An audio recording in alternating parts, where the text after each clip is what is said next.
Welcome to Bible by the Fire in DAYZ, where we study the Bible by a fire in DAYZ. This channel is out of control. We play survival games Monday through Saturday, but Sunday we set aside for this Bible study, and I love it.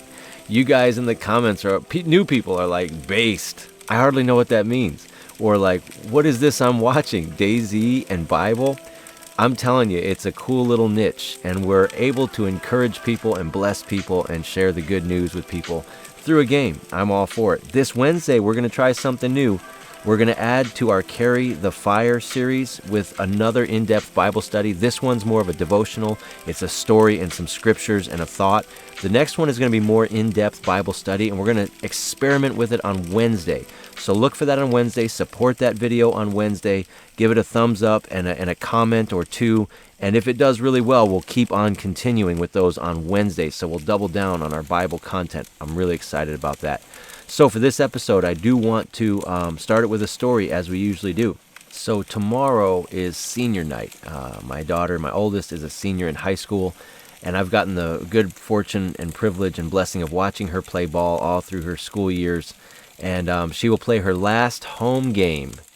And it's senior night. They're going to honor the seniors tomorrow. And I know I'm going to be a mess. I actually, as much as I pride myself on being a manly man, I cry a lot. Like, I'm the father of 3 daughters, and I tear up and actually cry kind of a lot. Like happy tears, proud tears, like just moved with emotion in this life. And I know that on Monday, I'm going to be a mess as I watch my girl take that home court for the last time. Now, we might get a playoff game at home or something, but there's no guarantees.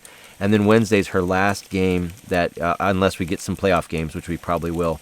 But it's coming to an end. And I think back to the day she was born. I can remember that day like it was yesterday. I can't believe how fast it went.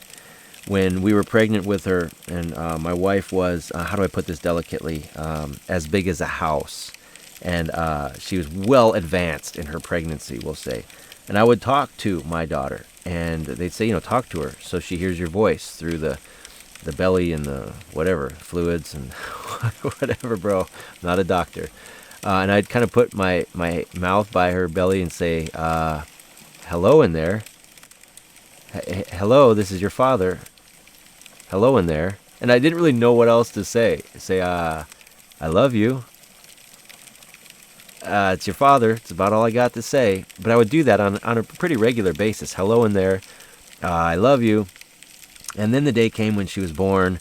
She was a monster. Like, she was born, I mean, there's babies bigger, but I think she was 9 pounds, 7 ounces, 9 pounds, something like that. 9.6 or 9.7.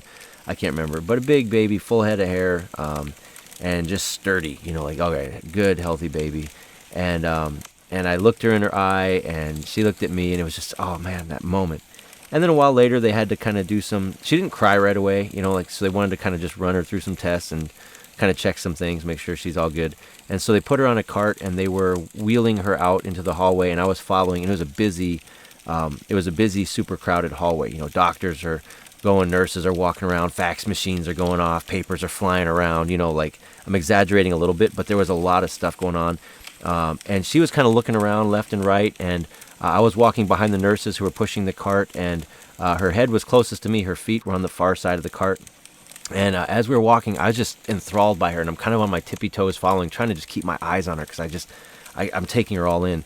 And I said, hi, Shekinah. Her name's Shekinah. I said, hi, Shekinah, this is your dad, in this crowded hallway. And she stopped, looking left and looking right, and she tilted her head up towards me and locked eyes with me in the midst of this crowded, chaotic hospital. She locked eyes with me. She heard my voice, and she looked.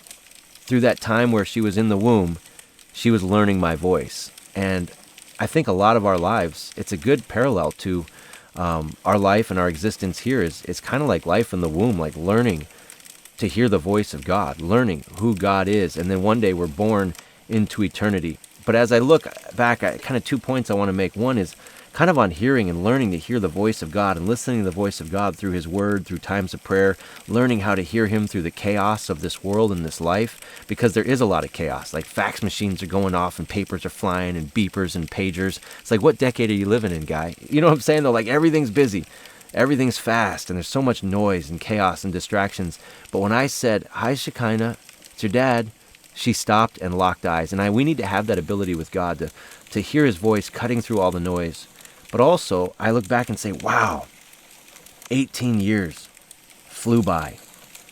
Now, I feel like I soaked it all in. I made a commitment before she was even born. I'm going to enjoy every season. I don't want to be the dad who says, well, I can't wait till she can hold her own bottle. That's kind of one of the first big steps. You don't have to hold the bottle anymore. Like, she can hold it herself. Can't wait till she's out of diapers. I can't wait till she's walking. I can't wait till this. I can't wait till she's out of junior high. I can't wait till she's out of high school. But then you look back and you missed it all. And fortunately, I soaked in every single day, and I feel confident about that. As much as I wish I could do it all again, I feel like I got as much as a human being can get out of this father-daughter relationship. But a lot of people don't. A lot of people feel the opposite. They feel like, wow, I missed out. I was absent. I was gone. There was drama. I had to be out of the country, maybe military or problems in relationships, and I missed out on a lot of her childhood. Or it might even be that relationship. You just feel like you've missed out and life has passed you by. There's a brilliant verse in Ephesians chapter 5, verse 16, and it says, redeem the time, for the days are evil. What does that mean? It's a lot of what I'm talking about. A lot of chaos, a lot of distractions, a lot of straight out evil. Redeem the time. That means the time has passed. You missed it. Something must be redeemed. Redeem means simply to overstate it in simplistic terms, to buy back again. Buy back the time. You can't go back in time, but you can buy back time, and it has to be a touch of the supernatural, honestly. You can make up for lost days and lost years, and I've seen it. I've prayed with men who said, I was gone my entire childhood for my kid, and I missed it all. Some of them incarcerated, one of them just on drugs and on the streets, and someone else had to raise his kid, and he just wishes now that he's found Jesus and gotten his life together that he could go back. And I prayed with him, and I prayed over this verse, and I said, God, your word says that we can redeem the time. And Lord, I pray that you would buy back this time for my friend Chris. Lord, let him have it somehow, some way, by a supernatural touch by your hand. Give him this time back. I don't know how that's possible, God, but we trust in you. And it was a few weeks later, he pulled me aside at church. He's like, man, you won't believe it. My son contacted me on Facebook. He's an adult now. His son's like 40. I'm a man. I'm 40. Anyone remember that quote? But he contacted me. He said, I've reestablished this friendship with my son, and we're getting breakfast together once a week now, and we've committed to like reconnecting and getting to know each other, and we talk every day, we text every day. He calls me sometimes, and he said this. He said, it feels like I didn't miss a thing. It feels like somehow I got it all back. I don't know how or why. I said, remember, Chris, we prayed. Remember? We prayed. God's redeeming the time. He's buying back the time in these chaotic days.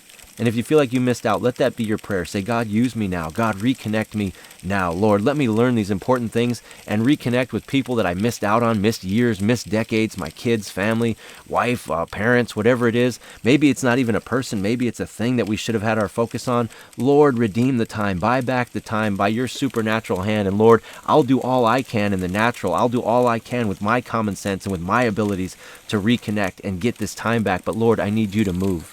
And also the element of hearing God's voice, kind of a two-part message here today. John 10:27, my sheep hear my voice, and I know them, and they follow me. Are you following him? Jeremiah 33:3 says, call to me, and I will answer you, and I will tell you great and hidden things that you have not known. There's a lot going on in this existence and universe that we don't know. Seek God.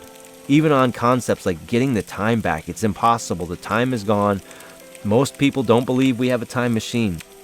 If you watch The Simpsons, you might feel otherwise.